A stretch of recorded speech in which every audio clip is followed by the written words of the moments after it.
Myself, I have been a professional fisherman for 35 years, and after that I was the chair of SFPO for 10 years.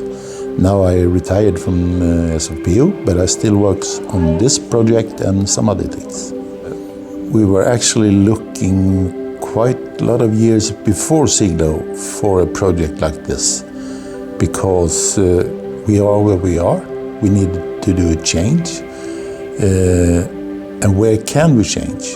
And that's in some fisheries. The change would fit really well, not just for the environment and so on, but for the fishermen on board to have a almost sound-free environment on the boat, no smoke, no exhaust. Not just for the environment, but even for the fishermen and their well-being. So we were looking for a project like this for years.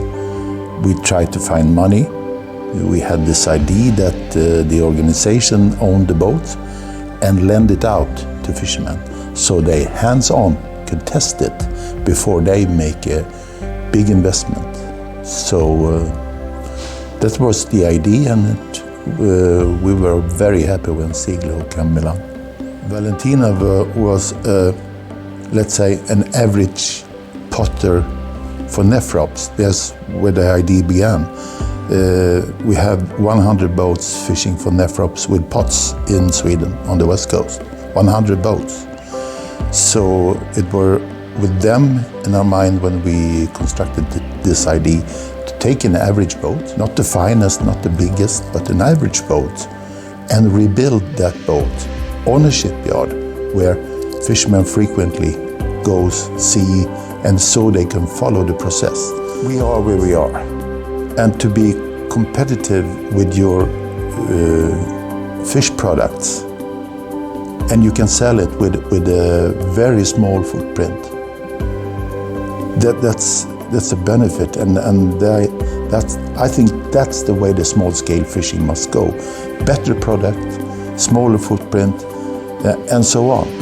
So not just that you have a better working environment, you have a product that you should use in some way to get more paid for. And the problem for small-scale fishery is always the money. They don't make enough money.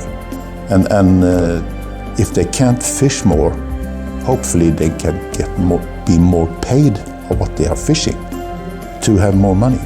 And I think this is one way to stamp this thing for a, call it green product.